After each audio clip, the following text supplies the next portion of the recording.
and it is all for naught, Mr. Chair. Chris Hipkins. Thank you very much, Mr. Chair. Mr. Chair, very happy to take a call on these changes to the Charities Act of 2005. And I guess in beginning these comments, what I want to do is express concern about the lack of a coherent plan or strategy when it comes to the government's approach to state sector reform, because they don't seem to have any idea what they're trying to do. So on the one hand, they're pulling a whole lot of small entities into government departments, and then you take one of the biggest government departments, so the Ministry of Social Development, and suddenly they're putting a board in there somewhere that's going to have some sort of role in welfare as well, but not quite sure exactly why or exactly how that's going to work. It's totally incoherent. If they were to say, right, our strategy is that we're going to do away with all of these, independent entities, we're going to merge everything into the super ministries, well, that would be a strategy. It would be coherent, may not be sensible, may not be, we might not agree with it, but at least it would be, there'd be a logical flow to that kind of restructuring.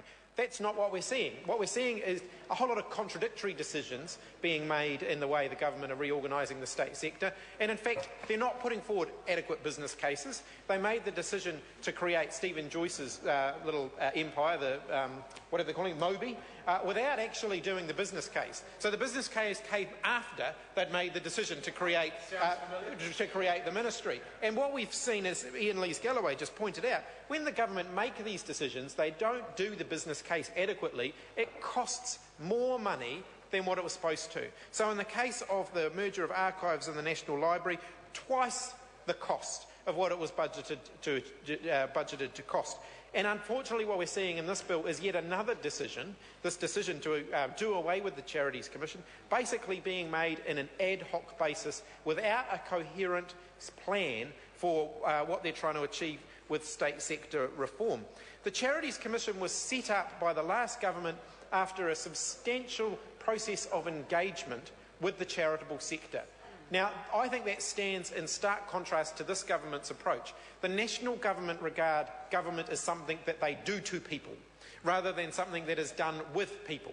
And I think in the case of the charitable sector, what is actually the most sensible and logical process to follow is one that involves all of the stakeholders and gives them a say in the process. Now, the Charities Commission, when it was established, when that decision was made to establish it, there was a process put in place to review it. Now, that process hasn't yet been completed. So why undertake more structural reform, which is going to impact significantly on the charitable sector, without actually involving them in the review and having a full consultative process whereby the charitable sector can buy into whatever decision is being made? I have to say I've monitored internal affairs. I sat on the Government Administration Committee in the last Parliament, and I've monitored internal affairs, which is becoming this huge, the mothership, basically, but of a whole lot of agencies, departments and entities that don't really have any relationship with one another. The Ministry, the Department of Internal Affairs is basically just everything else that's left over. So all the stuff that no one else wants gets lumped into the Department of Internal Affairs. It's not necessarily a coherent entity, and then of course they put the minister that no one else wants in charge of it normally as well. But actually, that doesn't necessarily make it the most sensible decision. It doesn't necessarily make things more efficient because they don't fit together. If there were logical fits for the Department of Internal Affairs, it might actually be more efficient, but actually it isn't necessarily. I have some real concerns about the independence of these smaller entities that are being sucked up into the Department of Internal Affairs, though the Charities Commission is the one that's being debated in this bill, but we've seen it with the National Library and with archives, where they have statutorily independent roles that are being sucked into the Department of Internal Affairs, in my view, without strong protections for the independence of those roles. And I think I'm very concerned that if we allow the Charities Commission to be sucked into the Department of Internal Affairs, we could actually undermine the charitable sector's confidence in this process, people's confidence in the charitable sector, because there isn't a coherent plan for what the government are trying to achieve with this particular reform. So the SOP being put forward by my colleague Trevor Mallard, in my view, is a very sensible one. It allows for this provision basically to be put on ice while the review that I have talked about is conducted and takes place. I think that's a very sensible thing to do, but I'd actually go further and say more than just the review of the Charities Commission.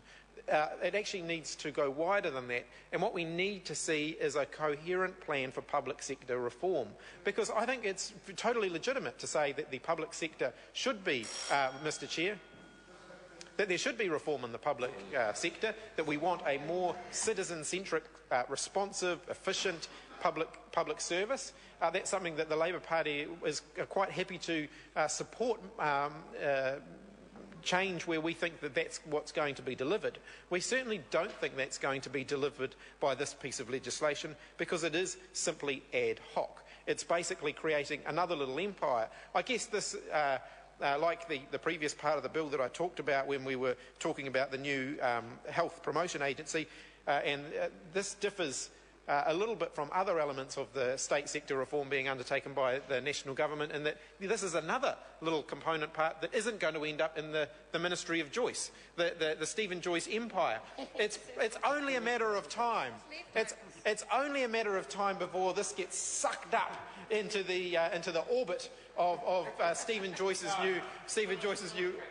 It's not attractive enough. No, there's not enough fun things for Stephen Joyce to play with. So he's just going to leave this behind. But I don't know.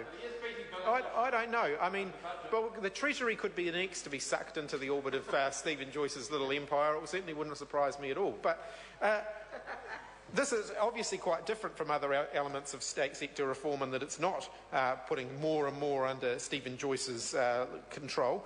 But Internal Affairs, I think, is an agency that we need to take a step back from and think about what is the Department of Internal Affairs? Why is it there? Is it a logical grouping of agencies? Is there a more logical grouping to take place there? But we should do that by asking the question of what we're trying to achieve out of it, rather than simply having reform for reform's sake, which is what we see from this government. There's no coherent plan. It's not like they're out there saying, well, these are the principles behind our state sector reform, whether it's about efficiency or about making it more responsive to the public. They don't have that coherent, articulated set of principles behind the public sector reforms they're doing. They're just literally making it up as they go along and making contradictory decisions. So in this decision, like the Moby decision, they're pulling together government agencies, they're removing independence from the process, yet in other areas they're adding independence. They're adding independence or supposed independence into the welfare system, for goodness sakes, and yet they're taking it away from the charitable sector. Well, how is that coherent? How does that make any sense whatsoever? I can't see the logic in it, and I've yet to hear the government articulate exactly what it is that they're trying to do with state sector reform. Because state sector reform is costly, it's time-consuming, and when there are these constant reorganisations, mergers, segmentation of different agencies. Well, it was nearly a new word. But when you're constantly pulling, I'm not John Key. No, that's a bit rough. But when constantly pulling departments apart and putting them back together again, what it does do is disrupt all of the people that work in those entities from the job that they are there to do. And so we're seeing, because of the lack of a coherent plan for state sector reform under this government, we're seeing the poor people who work in, say, science and innovation, who have only just been reformed and restructured, just finally coming to terms with the fact that they're part of this new agency, and now they're being lumped into another new agency. It's a constant. The people who work in housing policy, who previously were with Housing New Zealand, then they were yanked out of that and put into the Department of Labour. Now they're going to be put into Moby. It is symptomatic of the lack of a coherent strategy for public sector reform, which is what we're seeing in this bill, when they take the Charities Commission, and particularly in this part, when they take the Charities Commission with no coherent plan for what they're trying to do with it, and they whack it into the Department of Internal Affairs. Now, I think that's wrong. I think what the government need to do is they need to take a pause, take a breath, come up with a coherent plan for public sector reform. If they actually get it right, if they get the principles behind it right, they might actually find that they get more support from around the Parliament for what they're doing, because public sector reform can be a positive thing if the principles behind it are very clear, and if the benefits of it are very clear, then we might actually support it. We don't think that this has been well thought through. We don't think that undermining the independence of the charitable sector is a good thing, and that's the reason why I think the government should reconsider. They should look at the amendment being put forward by Trevor Mallard and consider putting this one on ice and getting it right. Kevin Haig. Thank you very much, Mr. Chair. I wish I could say it's a pleasure to take